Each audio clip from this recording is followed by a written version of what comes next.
Hi folks, Joblot Comics here, and we're just having a look at an old Bronze Age horror comic, because it is October after all. Halloween's approaching. I'm going to be away this weekend, so uploads might slow down. I'm trying to do dailies so I can get my subscribers up to 1,000. Boy, what a grind this is. How do YouTubers do it? I do not know. If you're watching this and you've not subscribed, could you just subscribe? Yeah.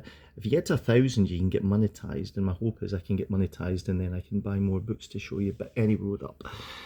Just now, this is Secrets of the Haunted House. Yeah. In fact, it's Secrets of Haunted House. I can't see the. Can you see the? This is issue 1 of this book. What year was it in? Oh, golly, 75. It's always 75. And look who's here. Cain and Abel. Yeah. And Destiny, who I think is pretty much the host of this book here. It's a DC quality magazine. They're all quality. Well, they were in the 70s, before the implosion. Any road up. So that's your splash page, and then you've got your sort of intro, and they sort of go on, do the usual Cain and Abel stuff, yeah.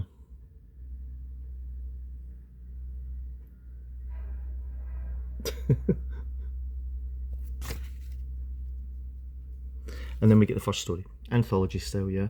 There's your host, all coming off the back of the ODC stuff, where you would have a horror host like the Crypt Keeper, who would introduce the stories, and then you would get a little anthology of various different horror things, usually with some good top talent working on these. I mean, the artwork in these old 70s horror books is just tremendous, and when you look back at House of Mystery and House of Secrets, you had the likes of Neil Adams, Bernie Wrightson, and Mike Cullerton, all these people doing these horror books, yeah, and they were just phenomenal.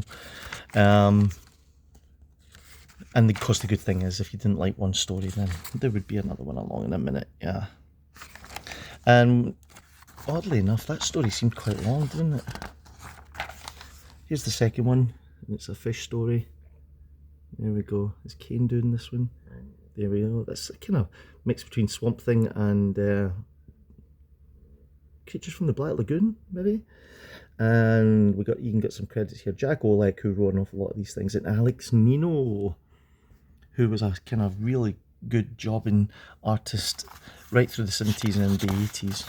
I think Alex Nino went on to finish off the Thriller, the series from DC Comics. I think I did a little upload on that story. And then, of course, because it's the 70s, Sergio Aragonés would be doing a kind of funny page, because they used to put funny stuff in these horror books. I don't know, was it because they wanted to break the tension?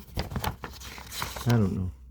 And an advert for Tor, and then we get some more shenanigans at the end here. Only 2 stories in this, wow. The first story was awful long. Haunted Mailbox is just an editorial explaining what's going on here, and your advert. So, there's Secrets of the Haunted House. Secrets of Haunted House. There is no there. And that's the first issue there. So if you see these, grab them, especially these early issues. There seems to be a bit of an uptake on these horror books. Maybe it's because Halloween's coming up.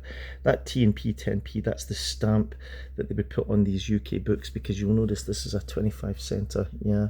So when it came to the UK, they had to put a stamp on it, so we knew what to pay. 10p in 1975 for a comic book. What's a comic book cost now? I don't know, I haven't bought one in ages. But I imagine they're, what, $3.99, $4.99, $5.99, sometimes $9.99. Oh my gosh, where are the 10p comic books? Look at that creature. Okay gang, hope you enjoyed looking at that. If you did, subscribe to the channel. I'll see you in the next one.